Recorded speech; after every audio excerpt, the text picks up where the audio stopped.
and welcome to my channel Chinmay's Fiscos. Today we will discuss about another important topic of the chapter alternating current, and that is the RMS value of alternating current. RMS value is also known as the virtual value or the effective value of alternating current. We can basically write it as IRMS और IV और I effective. हम लोग इसे ऐसे भी लिख सकते हैं, IRMS और IV, that is I virtual and I effective. हाँ, तो ये जो RMS वैल्यू होता है ये बेसिकली होता क्या है? लास्ट वाले वीडियो में हम लोगों ने ऑलरेडी डिस्कस किया हुआ है कि अल्टरनेटिंग करंट होता क्या है, उसका इक्वेशन कैसे होता है, हम लोग उसे रिप्रेजेंट कैसे करते हैं और अल्टरनेटिंग करंट का मीन वैल्यू और एवरेज वैल्यू कैसे निकालते हैं, ये सब के बारे में हम लोगों ने ऑलरेडी डिस्कस किया हुआ है. जिन लोगों ने वो वीडियो नहीं देखा तो अभी सब्सक्राइब बटन प्रेस कर लीजिए ताकि अगले वाले सारे वीडियोस की नोटिफिकेशन आपको मिल सके. और पिछले वाले वीडियोस जो इस टॉपिक का है, इस चैप्टर का है और दूसरे वाले टॉपिक से है, तो उसका लिंक मैं डिस्क्रिप्शन बॉक्स में दे दूंगी, आप लोग उसके थ्रू भी जा सकते हैं. ठीक है, तो आरएमएस वैल्यू हम लोग क्यों निकालते हैं? जैसे कि हमें पता है कि डायरेक्ट करंट में जो करंट की वैल्यू होती है वो फिक्स होती है, लेकिन अल्टरनेटिंग करंट में जो वैल्यू है वो फिक्स नहीं है. वो कभी जीरो हो जाती है, कभी मैक्सिमम होती है, फिर जीरो हो जाती है, फिर उसका डायरेक्शन भी चेंज होता है.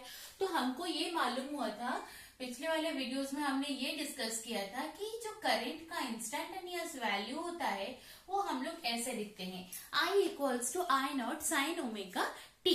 इसका मतलब टाइम के साथ ये एक साइनोसॉइडल फंक्शन के हिसाब से चेंज होता है और इसका जो ग्राफ है वो इस तरीके का दिखता है. हम लोगों ने ये वाला डिस्कस किया हुआ है. ये जो ग्राफ हम लोग बनाते हैं वो हम लोग बनाते हैं करंट और टाइम के बीच.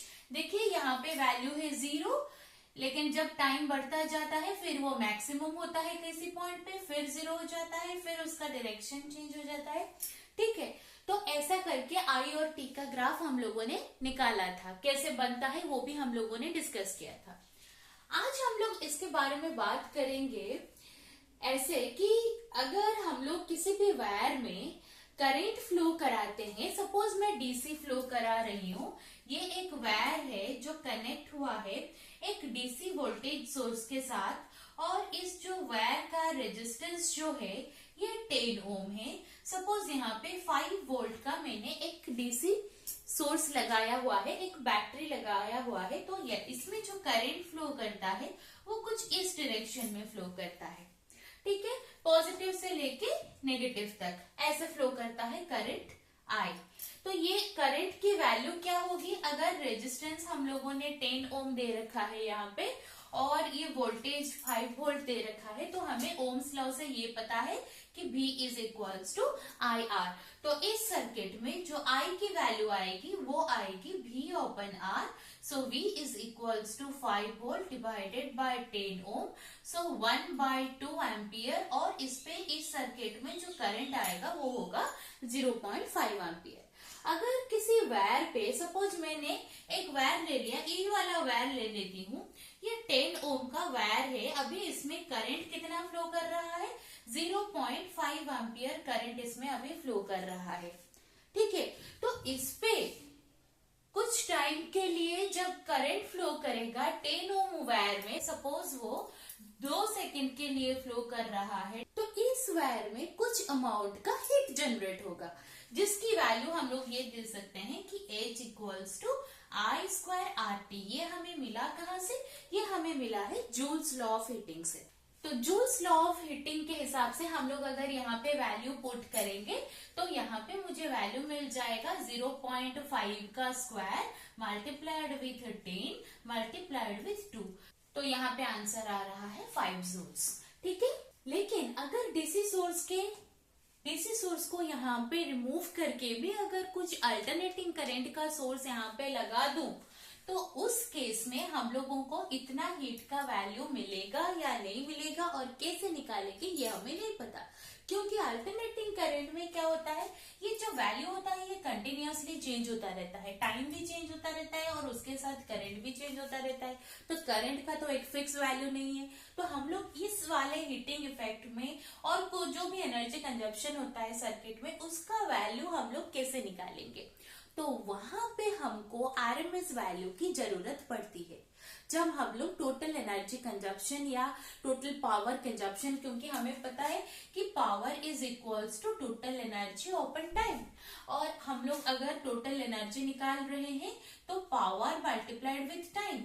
तो अगर किसी सर्किट में हमें पावर कंजप्शन निकालना है या फिर टोटल इस सर्किट में हमें टोटल एनर्जी कंजप्शन निकालना है या फिर हीटिंग इफेक्ट कितना आ रहा है वो निकालना है, तो उसके लिए हमें एक फिक्स वैल्यू चाहिए।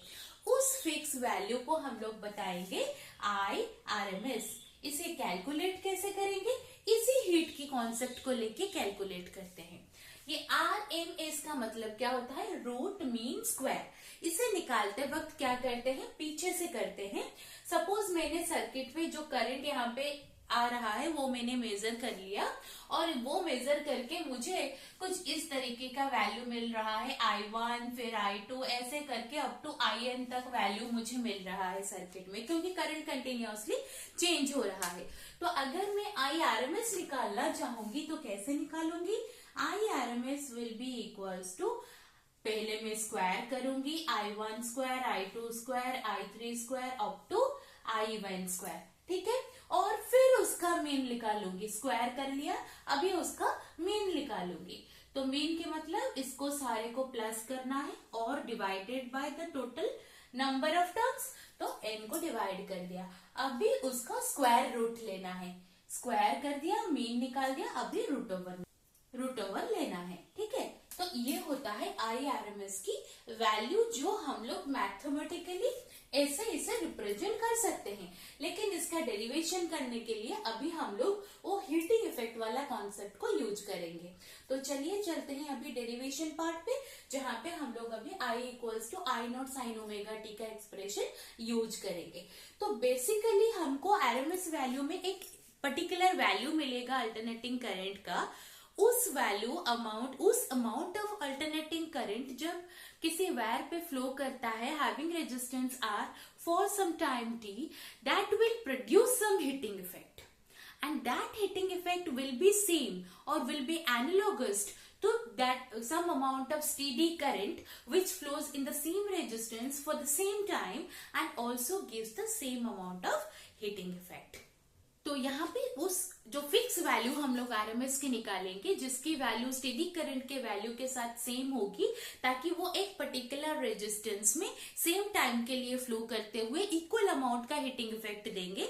उस वैल्यू को हम लोग इफेक्टिव वैल्यू और आरएमएस वैल्यू और virtual value of alternating current बताएंगे, ठीक है। तो चलिए चलते हैं डेरिवेशन पार्ट पे। हमने यहाँ पे लिखा है, देखिए, it is that value of steady current which produces the same heating effect in a resistor as it is produced by given alternating current AC in same time। हमें पता है कि instantaneous value of AC is I equals to I0 sin omega t। अभी हम लोग बताते हैं, suppose this amount of current is flowing through a resistance R and for some time dt, so that the heat produced is equals to dH equals to, मैं लिख सकती हूँ I square R dt, ऐसे बता सकती हूँ। इस amount का करंट फ्लो कर रहा है रेजिस्टेंस R में कुछ समय dt तक, तो इसलिए वहां पे जो अमाउंट ऑफ हीट जनरेट होगा वो होगा dH equals to I square R dt। तो टोटल हीट प्रोड्यूस कितना होगा, इसको हम लोग इंटीग्रेट कर सकते हैं टोटल टाइम के लिए। तो total heat produced will be equals to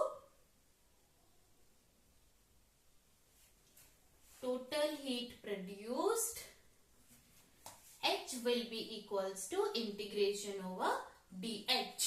initial value था 0 और कुछ समय के बाद टोटल वैल्यू हो गया H, तो इसका इंटीग्रेशन करके हमें H मिलेगा, ठीक है।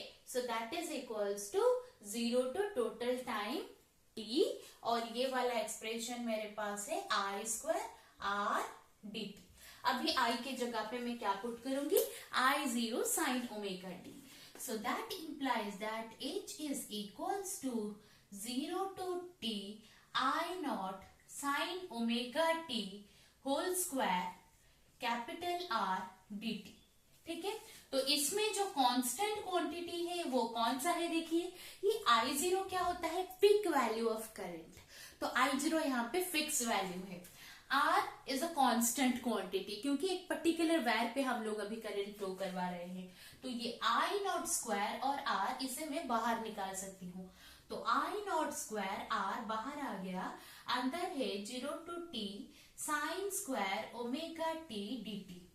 अभी हम लोग इंटीग्रेशन करेंगे साइन स्क्वायर ओमेगा टी का। इसका इंटीग्रेशन कैसे होता है, इसे हम लोग अभी खुल के एक ब्रैकेट करके सिंप्लीफाई करके लिखेंगे। सपोज मैं पहले क्या करती हूँ, इस पे ना ऊपर में 2 मल्टीप्लाई कर देती हूँ, 2 sine square omega T divided by 2 dt।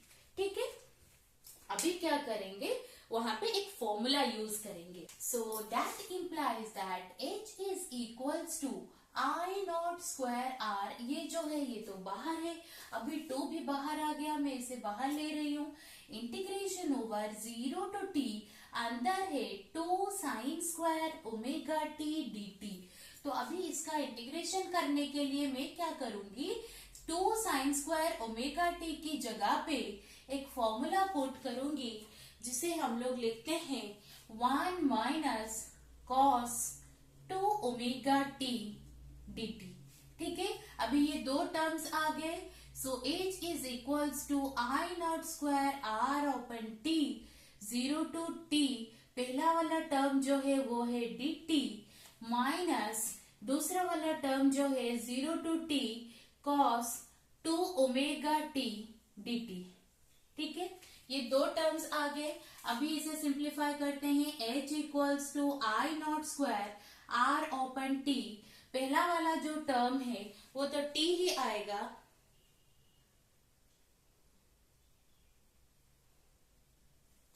एक मिनट, यहाँ पे एक छोटी सी गलती हो गई है।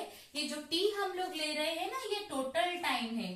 टोटल टाइम को हम लोग कैपिटल T लिखते हैं। ठीक है, तो यहाँ पे मैं कैपिटल T पे सब्सटीट्यूट कर देती हूँ इसे। Total time period full cycle के लिए हम लोग कैपिटल T लेते हैं ना, ये थोड़ा गलती हो गया यहाँ पे, तो इसे मैं कैपिटल T लिख देती हूँ। ठीक है, तो I0 square R upon T, तो यहाँ पे जो है स्मॉल t, ये हो गया 0 to capital T minus cos 2 omega t। इसे अभी हम लोग क्या बताएंगे, cos 2 ओमेगा t का इंटीग्रेशन क्या होता है, sin 2 ओमेगा t। तो sin 2 omega t open constant factor क्या है आर्गुमेंट में, 2 ओमेगा। तो ये अभी डिवाइड हो जाएगा और बाहर जो रहेगा लिमिट 0 to t, इतना आ गया। अभी हम लोग लिमिट पुट करेंगे। So H is equals to I0 square R upon 2 multiplied with, ये हो गया t minus 0 minus 1 by 2 omega sine 2 omega capital T minus sine 0। ठीक है, now that implies that H is equals to, देखिए I0 square R upon 2, first term है t minus 1 upon 2 omega sine 2 multiplied with 2 pi by t into t minus 0। Sine 0 का value क्या होता है, 0। So that implies that H is equals to I0 square R upon 2 multiplied with t minus 1 upon 2 omega sine, ये T cancel हो जाएगा, sign 4 पाई। तो sign 4 पाई का value होता है 0। सो 0 माइनस 0, इसका मतलब ये सेकेंड टर्म तो पूरा ही 0 हो गया। और हमें जो H की वैल्यू मिली अभी, that is I0 square R upon 2 multiplied with t। Suppose this is your equation 2। I equals to I0 sine omega t को हमने इक्वेशन 1 बताया था। उस अमाउंट का करंट फ्लो करने से जो सर्किट में अभी आ रहा है हीटिंग इफेक्ट, और जो एनर्जी आ रहा है सर्किट में, वो हो रहा है I0 square R T open 2। पर हमें ये पता है कि ये जो वैल्यू आएगी that is due to the RMS value of current. तो मेरे पास इक्वेशन है आरएमएस वैल्यू को लेके H equals to I RMS square multiplied with RT, क्योंकि सर्किट में जो हीटिंग इफेक्ट आ रहा है that is because of the RMS value of current. तो ये होना चाहिए इक्वेशन। तो अभी ये दो इक्वेशन को कंपेयर करते हुए मैं ये बता सकती हूँ कि I RMS square RT is equals to I naught square RT open 2. So that implies that I RMS square is equals to I naught square open 2, or I RMS will be equals to I naught divided by root 2। ये होता है आई RMS का expression, और हम लोग बता सकते हैं this is the relation between the RMS value of alternating current to its peak value. Peak value is I0 here. तो देखिए I0 का वैल्यू ज्यादा होता है और उससे √2 डिवाइड करके हमें आई आरएमएस वैल्यू मिल रहा है। इसका मतलब I RMS is always less than I0। तो 1/√2 इसका वैल्यू हम लोग अगर कैलकुलेट करेंगे तो I नॉट डिवाइडेड बाय 1.414 अगर हम लोग डालेंगे तो इसकी वैल्यू आएगी 0.707 I0। ठीक है, तो I RMS equals to 0.707 I0। This is the expression for RMS value और वर्चुअल वैल्यू और effective value of alternating current. ऐसे ही हम लोग RMS value of alternating EMF निकाल सकते हैं। अगर ईएमएफ निकालेंगे तो आई की जगह पे हम लोग को ई लिखना होगा। E RMS equals to E naught upon √2 equals to E naught upon 1.414 that is equals to 0.707 E naught. और हम लोग इसे बता सकते हैं कि अगर हम लोग परसेंटेज की टर्म पे लिखेंगे तो I naught is equals to 70.7% of I naught. So this is all about RMS value of alternating current. एक नए वीडियो में नए टॉपिक के साथ। Thank you.